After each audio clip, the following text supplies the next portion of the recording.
Hello, everyone. I'm Sam Valenti, and today I have the great pleasure of being joined by Arizona State softball great, former head coach at New Mexico, and Perfect Game National Scouting Director Erica Beach.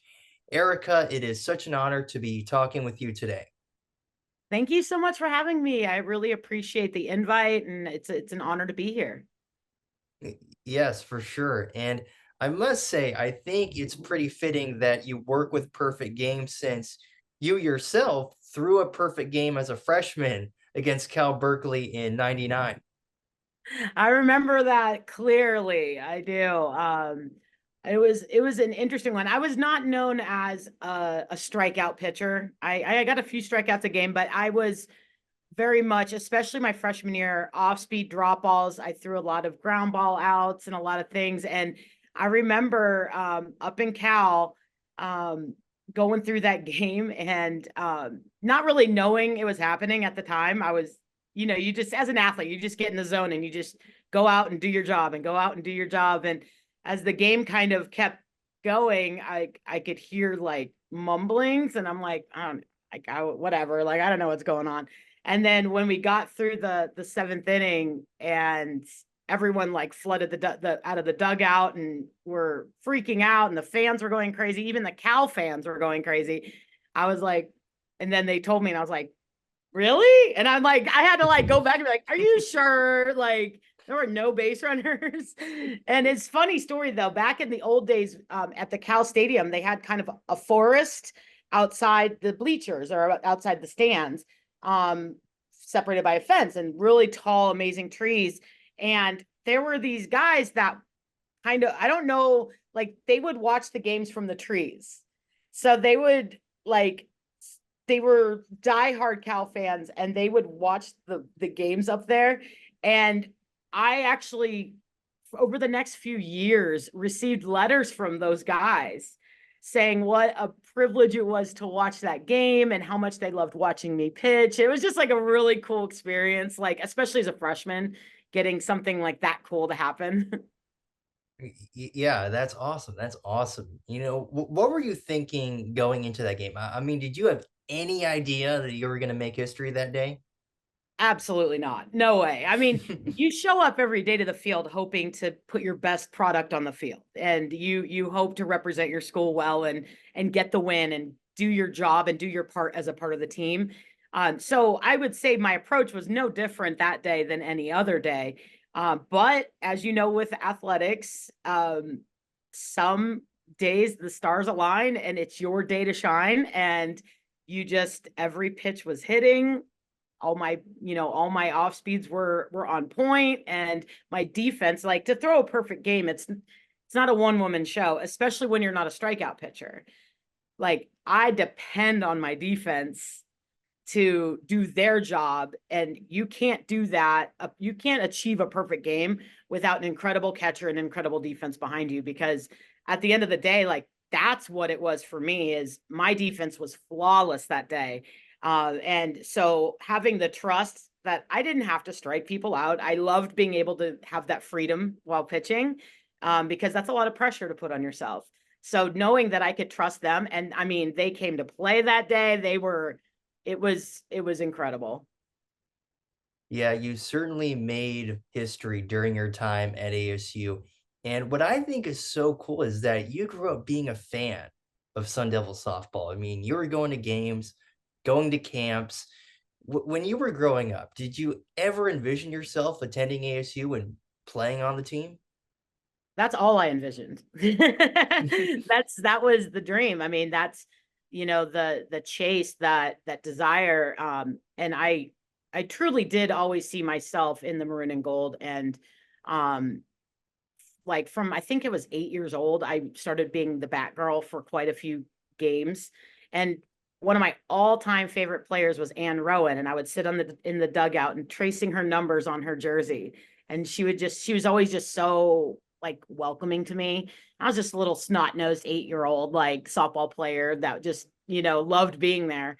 And she really treated me with so much respect and love. And she ended up being, along with Coach Wells, she was the assistant coach. So she was actually played a big part in also my recruiting and my recruitment to Arizona State. And Coach Wells was, when I say she was literally at our games when we were 12 and under, I think she knew that we had this core on our team that was so talented and we're going to be next level, even at that super young age. And she would come to our games. And obviously, she wasn't like recruiting us, but she was there to show support and that she saw us. And through those years, going from 12 and under up into the high school years, she never let it. She always made us know that she wanted us to be Sun Devils. And me and a handful of my teammates ended up being able to play college ball together at ASU. Mm. And heading into your freshman year at ASU, I mean, you had already compiled, a really great resume for yourself. You had a fantastic high school career at Chaparral, where you won 4 consecutive state championships. I mean, that's just amazing. How important was your high school career in setting up the success you would have in college? I think high school's such an important piece in athletics. And some people in the softball world discount high school and how important it is.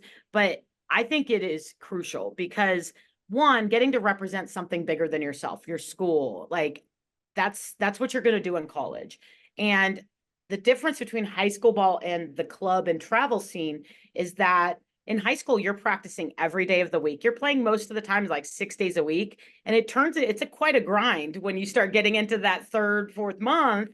And you're getting that experience. Whereas in club ball, we practice maybe once or twice a week and then play a lot of games in the weekends, but we have a lot of time off. And so it's the most accurate depiction of what you'll see in college as far as the grind and being able to mentally stay focused day in, day out. And then on the athletic side of it, just being able to um, step into that ace role and to put a lot of pressure on myself and a lot of expectations on my shoulders starting from year one. But being able to kind of step into that power and own it and like enjoy the pressure, knowing pressure is a privilege and enjoying the fact that this team will go as far as I can take them. Because pitching is, we all know, and as a college coach, pitching is the name of the game. And if you have a great pitcher, you can build an incredible team. And so, kind of stepping into high school, when you're kind of in those awkward teenage years, you're kind of figuring out who you are. And then going into my senior year with the maturity that you gain over those 4 years was really invaluable to setting me up for success at Arizona State. When you first stepped on campus, as a freshman, no, I just got to ask, what was that feeling like? It was surreal stepping on campus. And even though I technically was, probably 20 minutes from home, I moved to campus. I moved away from my house. I really got that experience of moving into college. And that feeling of kind of like, I'm here now. It was surreal. I was over the moon excited, but I'm not going to lie that I felt some fear. I had those self-doubt moments that we all have of, can I do this? And I actually sat with Coach Wells in her office right before we really started weights and conditioning and practice. And I sat down with her and I said, do you think I can do this? Like I had that talk with her because I had not really ever felt that before. And I really wanted to make sure like I vocalized it and put it out there so that I could hear her response and we could talk through it. And I was like, I don't know. I don't know if I can keep up with the weights and conditioning. I don't know if I like, and she was just gave me great advice of, you're just going to go tomorrow. And then after that, you're going to go tomorrow, the next day, and win that day. And all you do is go day to day and win each day. And every day you're going to get better. And there's going to be a point where you look back and realize how far you've come. You don't have to do everything now. You just have to tackle each day as they come. And she's like, make sure you take the right attitude into it and just know that you're here for a reason. And that really calmed me. And then once we got settled in, then I really hit my stride with my teammates and just, created that family that every athletics team kind of forms. especially in their off season where it's a lot harder, a lot more conditioning, a lot more strain on you. And once I kind of settled in, I was good to go. But the excitement of just seeing the campus and how big it is and all the people and never really having seen anything like that in one place, and the feeling of being on your own for the first time and being an adult and kind of, okay, do I know how to do laundry? Okay, let me make sure, and just like the little things that you experience when you move away and step into the college realm, it was really incredible. What would you say were the biggest things that you learned from Coach Wells? And just what can you say about the overall impact that she had on your career in softball and even just your life in general? Oh, I mean, she was a part of my life, like I said, since I was probably 8 years old. So some of my earliest memories really involve her, through the decades. And, like stemming from that advice that she had given me my freshman year, she really pushed me to kind of be not just a better athlete. Like she always pushed the team to strain for the best and to continue to push to be champions and to kind of push to the next level. But she made sure that I was also growing as a human and also a good person. And she was steady. She was not an emotional roller coaster of a coach. And we have there in coaching, there's every level you can imagine. There's the high, the low, the steady ones. And she was just really emotionally pretty steady for us, and didn't get too high or too low with wins and losses. And that really taught me a lot about how to navigate life. Of the more consistent you are, the more consistent that you can that your performance will be and your attitude will be, and how powerful the mind is. And so she really taught me a lot with that. And I mean, she was just always a really strong force in our lives. And I still talk to her to this day. During your college career at ASU, of course, the Sun Devils made two trips to the Women's College World Series in 1999 and 2002. I mean, I just got to ask, how cool is it getting to be a part of those runs? I mean, it's the goal of every college athlete to make the finals and to make that championship series. And for a softball player, being able to play your last games of the season in Oklahoma City is a dream. And it was funny because my freshman year, ASU had been struggling pretty badly going into when I came in. And I came in with there were six of us freshmen that came in and five full-time starters. And even the six played quite a bit. So we came in, and that was, and we walked into the locker room pretty early and said, like, we all came from Arizona and California, and we all were on pretty nationally strong club teams. And so we kind of walked in and we're like, we're going to go ahead and go to the World Series.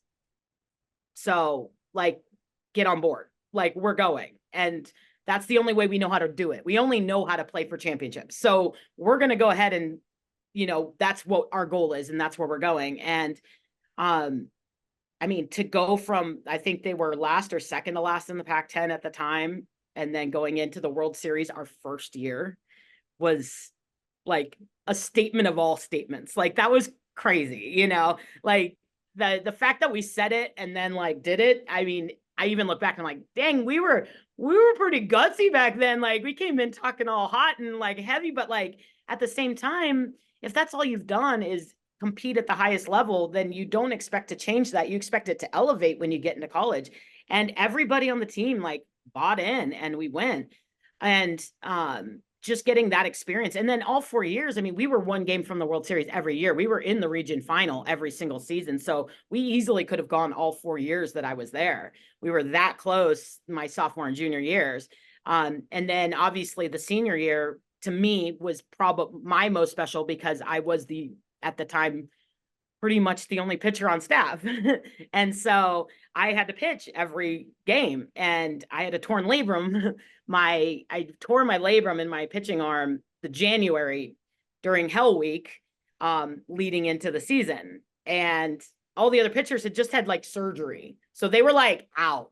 And so I was like, all right, like I have to do it. Right. And so that season, I mean, I fought through kind of every piece of adversity you could kind of imagine. Just trying to be able to put my arm in a circle for this whole season. And that year was the 2002 was following September 11th. Okay. And so that year's postseason was really wonky because of all the travel things kind of going on that was residual from that. And normally the Pac-10 had 8 teams, and normally all 8 of them were in different of the 8 different regions, because Pac-10 was so dominant at the time that literally every single one of us were ranked in the top 20 probably, and we were sent kind of everywhere else. And so you were spread out, and then the top 8 teams in the country always kind of like hosted, right? And so if they were able to, so you had like your kind of arc of the ranked teams going 1 through 8 and then spread out from there. Well, that year was absolutely nuts. Like, we were ranked 3rd in the country, and we got sent. We didn't even host regionals. We got sent to the number 4 team in the country, and had to play LSU and Louisiana Lafayette in Louisiana. Cal and Stanford had to go to the same region. Arizona, who had hosted 20 years in a row probably, ended up on the East Coast. It was crazy. And like, so the whole softball world was all up in arms about it. And I was sitting there when we got the announcement, and we were watching the show, and I'm sitting there and I look at my teammates, and we're getting sent to a pretty ridiculous region. And we thought we were going to host. We thought we were going to have a little bit of a better road. And I'm like, so we have to play the number 4 and the number like 11 team in the country. Cool. Like, sounds good. And they looked at me and they're like, can we do this? And I was like, let's go, like, let's see how it goes. And I mean, that was like a moment where I was like, this is going to be hard. And when I say, like, we were down to our last strike, like, from like being not able to continue, and we somehow pulled it out and somehow won that region. And my poor arm hanging by a thread, like, made it happen. And we ended up at the World Series. And I mean, when you say you earned it, like, we earned it that year. Like, that was a tough road to get to the World Series. And, and obviously getting there. And that was really one of the first years they televised every game too on ESPN. So that was really one of the first years where it was very big nationally. And so getting to kind of pitch every inning in the World Series, and be on the mound every single pitch, and being able to kind of be the face of the Sun Devil athletics or softball team on ESPN for that week was pretty special, and something I'll never forget. That is pretty amazing. That is pretty dang amazing. And I mean, as you mentioned, that 2002 run, was very special. And you had some just amazing moments during that run. I was looking at YouTube before this, and I saw a video where you make this great diving catch against Michigan. And that was such a great moment. And then you beat top ranked UCLA. I mean, just what an amazing run. And it's so cool that you got to be such an integral part of that. It was really a great run in the World Series. The dive was so funny because I had never dove off the mound in my life. Like, I don't even know. I got up from that dive, and you probably see it in the video, and I was just like, oh, I can't believe I just did that. But like, at the same time, it was like really an important out, so I needed it. But I was dying inside because I'm like, where did that come from? Like, I had no idea. And the press asked me after that, like, after the game, we beat Michigan, and I think it was 2-1, and we beat them, and it was such a close game. And they asked me after, and they're like, what were you thinking, like, when that ball went up and you went to that dive?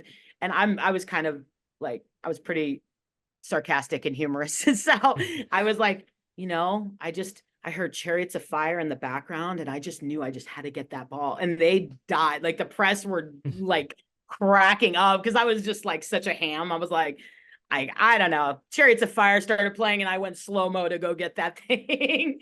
And it was just so much fun. And I remember too, one of the coolest things I have to tell you, this, not a lot of people kind of know about this at the World Series, is, so I didn't warm up by that point in the season because my shoulder was so bad. And so I would do about 1 minute of speed pitching and then I would go on the mat, I'd be done. And so I was literally leaving everything I have on the field at that point of my career. And we beat UCLA in an insanely intense game. And so we come back and we're playing Cal and we end up losing that game and they end up winning the national championship. They were an incredible team. And so after the games, you go to the outfield fence and you can kind of have your meeting and then you sign some autographs and you just talk to the fans and stuff.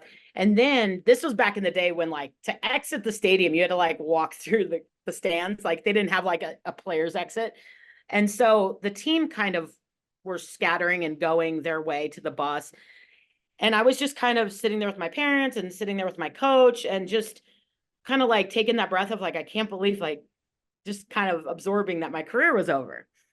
And finally, we kind of get our stuff together and I'm walking up with Coach Wells. And so we walk down the sidewalk and now we're walking up the stadium, like the stairs kind of next to all the bleachers, so where all the seats are. And so now we're walking down the main concourse that separate the top and bottom sections. And at this time, U of A is playing. Okay. So they're starting their game. So now I've got a whole stand of U of A fans. And I was like, and so I'm just walking, with coach and just kind of very solemn, quiet. And all of a sudden, like she grabs my shoulder and she said, hold on. And she says, look, and on the U of A side, all the U of A fans start standing up and start applauding. And like, and they're all looking at me. And then all of a sudden, the entire stadium stands up and starts giving me a standing ovation. And I was like standing there, just, I had no, like, it gives me chills like to this day, because it was just one of those moments that it didn't even seem real. And they just, I mean, it was, and it started from the U of A fans, which is so cool. And then just seeing that many thousands of people applauding you and recognizing that like I literally had nothing left. And I did give my heart and soul to what was on that field, and that was probably one of the coolest moments of my career. That's amazing. Like, wow. That's the kind of stuff that you just remember forever. Exactly. I mean, that leaves the mark on you. And it's funny because I ended up starting my professional career in Tucson. In 2004, I ended up starting my professional career with the Arizona Heat. We played over at High Corbett Field, and it was so fun because all these U of A fans came out to the games and they would come and talk to me like, "You're the only Sun Devil that we like, and we love you, and now you're adopted Tucson and and it was so cute." But they were very sweet. But when I was playing against them, they were not so sweet. Like I'm pretty sure if someone threw a hot dog one time at me, like I mean, they were vicious fans, but they love their team, and I get it. We love ours, and so they were a tough crowd, but they ended up showing me so much love. There at the World Series, and then even into my pro career, I played 2 years with down in Tucson, and that was pretty cool. Like getting a chance for them to actually root for a Sun Devil for once. Yeah, that's awesome. That is great. And of course, and now we do have to talk about this, of course, since I'm a current Cronkite student, in addition to your softball career at ASU, you got your degree in broadcasting. So awesome. What was your experience like at Cronkite? The first thing when you get through kind of your general ed courses through your sophomore year, and I was told that I had to take a test to get admitted into the Cronkite school, and I was told that I had one chance at this test, and if I did not pass it, then you cannot major in broadcasting. And I don't know if that's still the same as it was, but that was the case. And they said the test will determine if you make it in. So I remember the first thing being like, whoa, okay, like this is some real business here, because I had always known how revered the Cronkite School of Broadcast and Journalism was. I knew how strong it was. It's the strongest in the country, but I didn't quite realize how competitive it was going to be. So I prepared, and I was like in my coach's office crying because I was stressing so bad about taking this test. And like, I won't be able to major in what I want if I can't pass it. And, like, you know, the whole freak out mode. And then I ended up passing, obviously, and I ended up getting into the school. And the reason I had actually majored in broadcasting is way back in the day, I had actually envisioned the idea of ESPNW and covering women's softball in on ESPN and things like that. And that was kind of the direction I wanted to go. Now looking back, I'm like, man, I was a genius. I was way ahead of my time because that didn't exist back then. And I was like, see, look at where it's at now. But I wanted to really, especially in the athletics world, wanted to kind of dip my toes into the broadcast, you know, on the sports side of things. And so, you know, entering into the school, it was, I absolutely loved, I think, like literally every class that I was in, like getting a chance to do packages on mill and doing, you know, I'm out there with my tripod by myself doing walk-ups and be real and doing all of these things like to create this amazing news package. And I loved that. And I loved the mock newsroom where we got to do a part of every portion, you know, running the cameras, you know, being the executive director and being the technical director and changing the cameras and doing all of those things was so fun and fast paced to me that I was just engaged from beginning to end. And I do remember my senior year going into advanced broadcast news writing. And I sit down in the computer lab and it's a small class. There's probably like 12 to 14 people in this class. It's a very intense, high level class. And there is one class offered each semester with one professor. And so I'm in the fall of my junior year or my senior year, and I sit down, and of course I'm dressed in all my sweats and my softball stuff. And the professor looks at me and he goes, "Are you an athlete?" And I said, "Yes, sir." And he goes, "You might as well walk out the door right now because you're going to fail my class." And I said, "Okay." And I grabbed my backpack and I walked out, and I was like, "Okay." And so I go and I talk to my academic advisor and we're like, let's push that to my 5th year. Cause I had planned on doing a 5th year when I was done playing. And so since that was like my main class for graduation, she's like, why don't we push it to down the road so you'll be done with your softball? And I said, perfect. And went through the rest of my semester and my year, senior year. I get back into the same class, same professor, same situation. And everybody in the class was like, this is the hardest class to pass in all of broadcast. Like, the hardest class. Like, people average like 68s in this class. It is that bad. And I was like, oh my gosh, like, okay. And it was just things where, you know, he would do a current events quiz every single day and all of these things. And he would just put a video on of 20 quick news stories. And then you had to, from memory, write out 10 news pieces on it based on just what you remembered seeing off the video. And like, just make an entire news segment about each of those stories.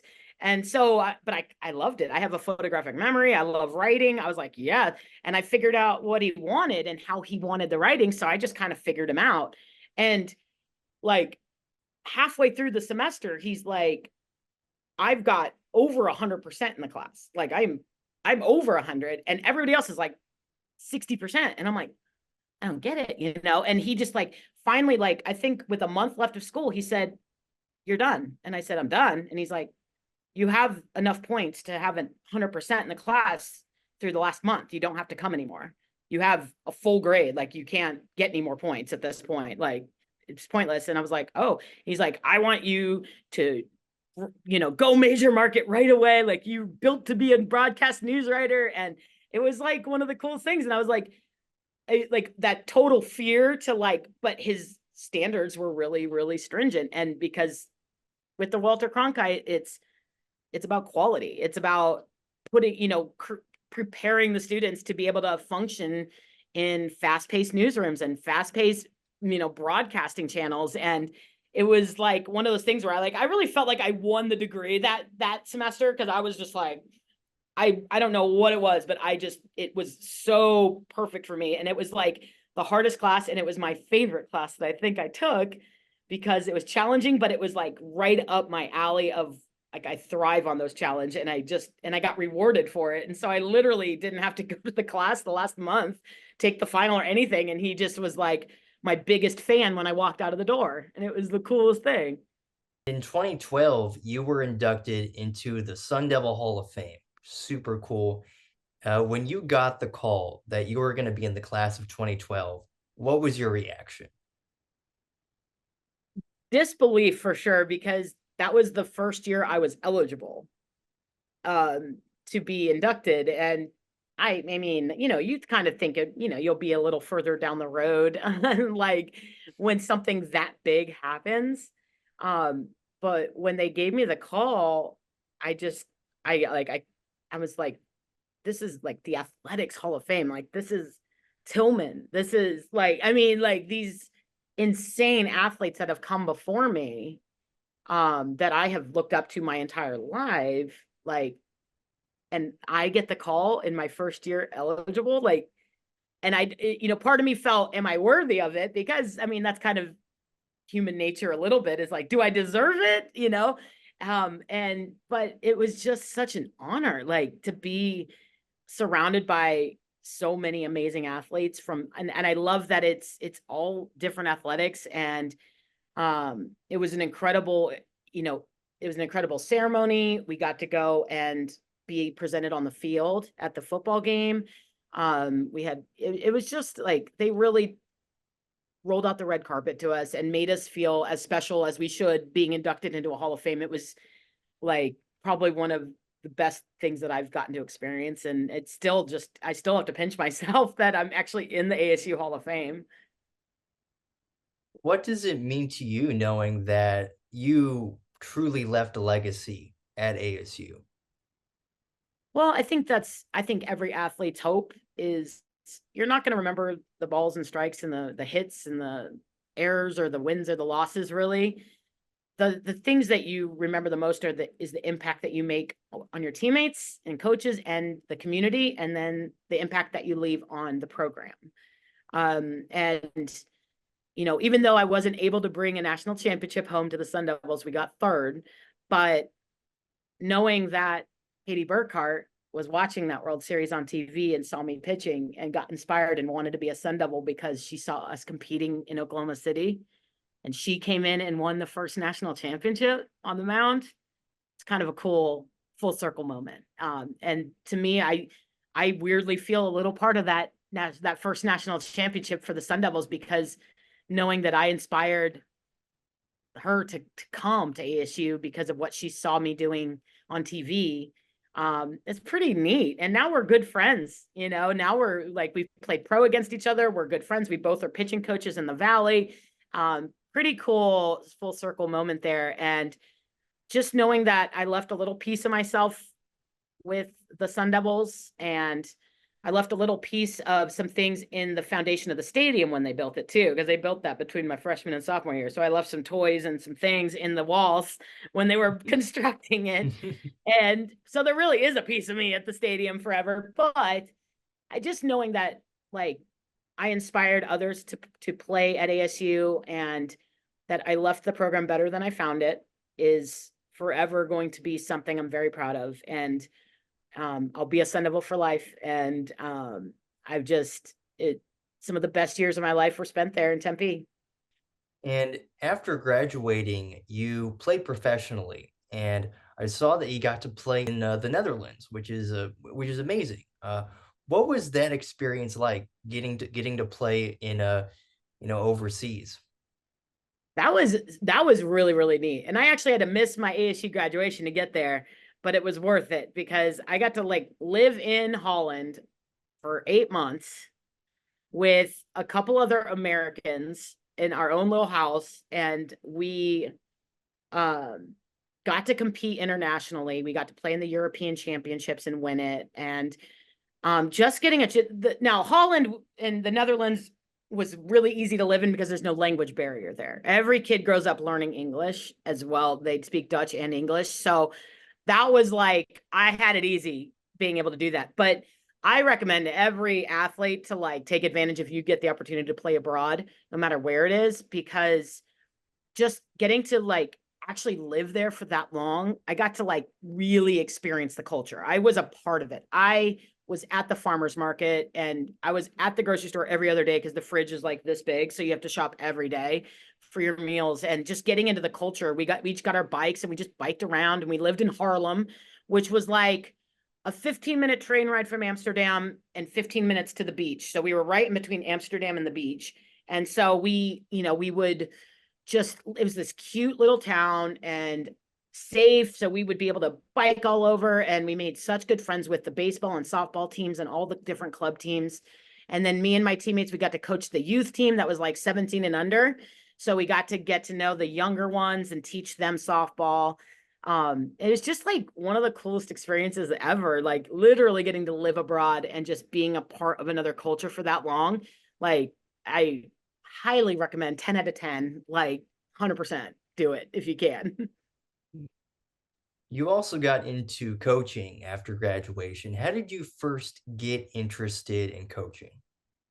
Well, I was playing pro ball. I got picked up after my time at Tucson. I got picked up by the New England Riptide. And so on like, they gave me like a week's notice. I thought I was done playing pro. And then they gave me a call and said, we need you. And I said, okay. So I had a week to like get my arm in shape, pack, and like fly to Boston.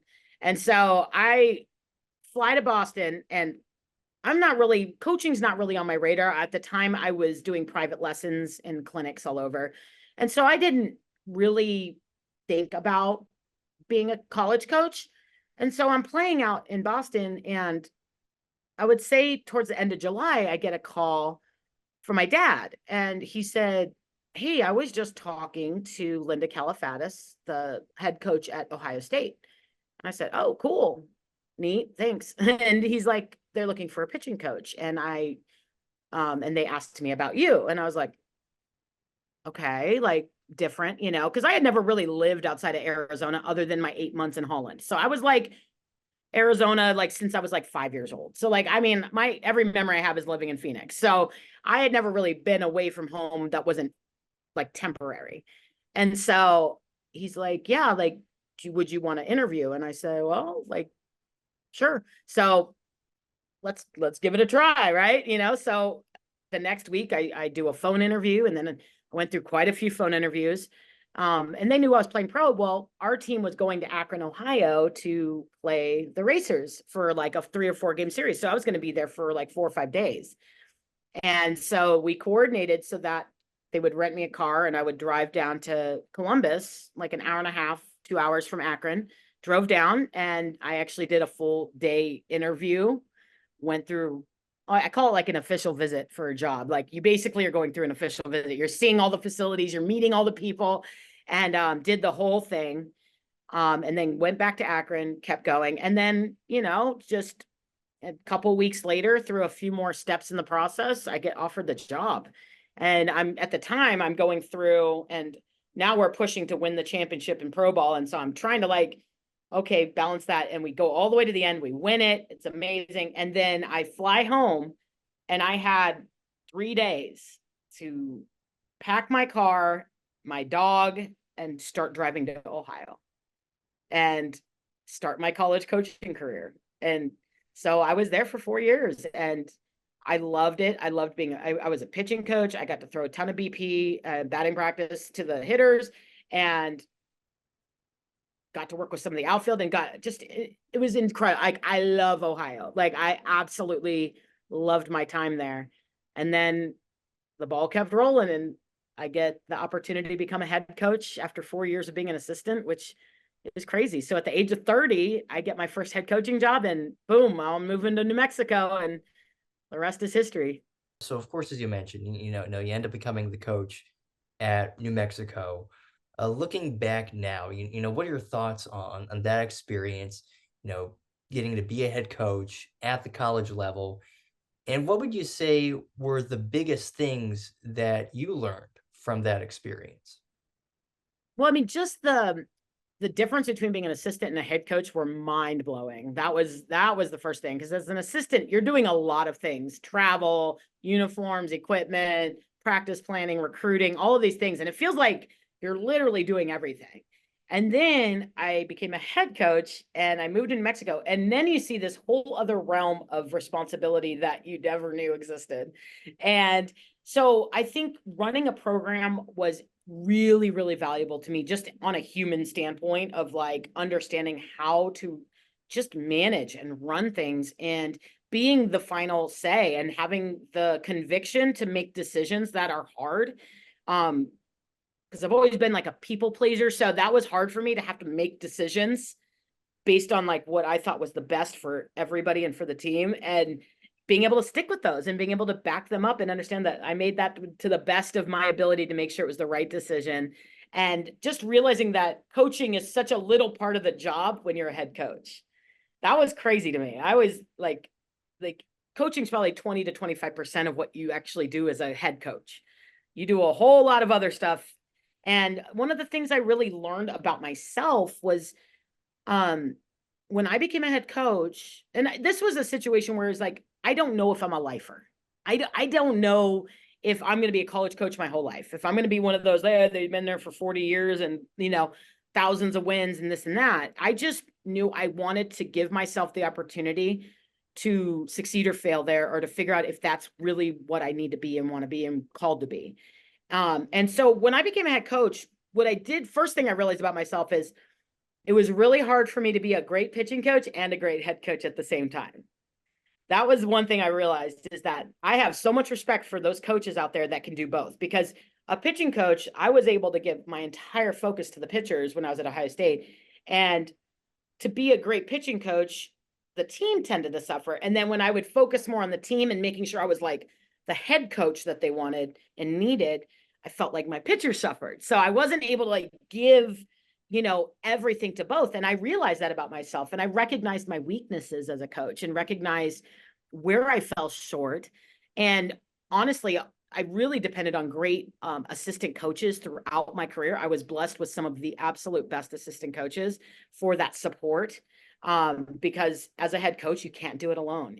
You can't be on an island. You cannot do everything that needs to be done to the level it needs to be done at. So learning how to rely on my tribe and learning how to just work insanely hard to like make things happen was probably some of the best lessons that I learned as a coach. And and we had some incredible success, and that's one of the things, like we led all of Division I. Every school in Division I, we led the nation in home runs per game. Like we beat Oklahoma and Alabama and UCLA. Like New Mexico, little baby New Mexico was number one in the country. And things like that were putting those types of seasons together that really put us on the map and finally getting ranked in the top 25. And like some of those things I really cherish, because I feel like we really left a positive mark on the program, and left a positive mark with those athletes that came in and played for me. So I, no, I'm not a coach anymore. But I would not trade it for the world. I loved the 7 years I was at New Mexico, the 4 years I was at Ohio State, like cherish them, cherish the girls that I coached, my coaches that I coached with. And I would do it again any day. And so it taught me so many lessons that I use today. So, cherish it. What would you say is your primary coaching philosophy? So for my athletes, like I guess it's changed throughout the years, of course. It's morphed and stuff. But first and foremost is loving the game and loving playing, and remembering why you play is probably the thing that gets lost the most. And so I coach a 12U, and then in the summers I coach college kids in the Florida Gulf Coast League. So I get both spectrums. I get the beginning and the end, basically, like right there. And both groups, it's about the passion for the sport and having respect for yourself and for your team to do things to your best of your ability, and trusting that if you prepare and you work hard and bust your butt in practice, the games are the fun part. And that's when you should let go and enjoy the moment, and your skills will take over, rather than the tightening and the stressing and the anxiety that comes with performance for a lot of athletes, where your body now doesn't know what it's doing because that's not the way you practice. And so teaching both groups how to just train the way you want to play, and then just sit back and enjoy the ride when you get in games. Some days you're going to win, some days you're going to lose, but understanding you're going to play at your best when you're enjoying it and like just like thriving mentally, like that's when you're going to perform your best. And really teaching both groups that lesson, like that's a pretty impactful thing, because somewhere along the line between 10s and 12 and under softball, where it's all fun and they're having a blast, to college where they feel like it's zero fun, or it's just a lot more strenuous mentally and physically, they're it's a lot heavier. um and getting them to remember what it was like here, that's what I do in the summers, at least with those girls, and I recharge the batteries. And just understanding that somewhere along the line it gets way too serious and way too stressful, and to understand that it's a sport, it's a game, like you get your education paid for because of a game, like awesome, like come on, like this is the best thing ever. And just realizing that, I think, is important for a lot of people. Yeah, absolutely. Last question, what does it mean to you to be able to work with the girls on your 12U team, um, and really just make a positive impact on their lives? It's probably my favorite thing I've ever done. Like, we started when they were 10, second year 10 and under team. This is my second year with them. We're about to leave on Saturday for national. So this is the end of our season. So we're gearing up. But it's probably one of my favorite things is this age. And I never thought I would enjoy it this much. But seeing these kids and knowing like they are the future of this sport in Arizona. And I'm teaching these girls as if they are in high school and college. I teach them skills and mental things that most kids, like things that I had to teach when I was in college because they weren't taught that. And so I teach them the next level stuff at a young age, so it's just comfortable for them. And my goal when I took over the 12s was I want their softball IQ to be off the charts. I want them to be the smartest softball players in the state. Um, you're not always going to be the biggest, strongest, the fastest pitchers, all of these things. And we're not. I would say we're not, if you look at our team compared to anyone else, I mean, we're not bigger, we're not stronger. Like our pitchers don't throw harder than everybody else. Like, what's the reason we win so much is because of what we've taught them about the game, and seeing them change so fast and be sponges at that age is insane. Like the things that these kids pick up when I say it one time is insane. Like with college kids, I would have to say it 3 to 4 times. Like, so seeing an 11-year-old or 10-year-old come up and just, I'm teaching them these things and they're like, okay. And then they just go do it. And I'm like, what? Like, it is so rewarding. And then to see them winning and putting an amazing product on the field and just expecting to win, expecting to be champions, expecting to perform without fear, because I don't put fear in my kids. I empower them to be better. I don't make them fear failure. And that, I think, is a big thing, is that they're not afraid to fail. Yeah, they get down on themselves and frustrated, but they're not afraid to fail because I've never made them afraid. And it is the funnest thing I think I've like ever done. They fill my cup more than I will ever fill theirs. Every day I see them, I literally leave beaming because they're just the best kids to be around. And like our relationship is just so good. And so, yeah, so it's one of the funnest things I think I've ever done. And knowing that I'm going to get to watch these kids grow up and be the future of our sport and paying back the sport and kind of starting the next generation is a pretty neat thing to kind of leave behind. That's awesome. That is so awesome, truly. Um, well, Erica, gosh, what else can I say other than thank you so much for letting me have this opportunity to talk with you today. It was truly an honor. Like just thank you so much. I appreciate the time so much. I know I talk a lot, so I appreciate you bearing with me, but it was so much fun to take a walk down memory lane, and appreciate you reaching out to me.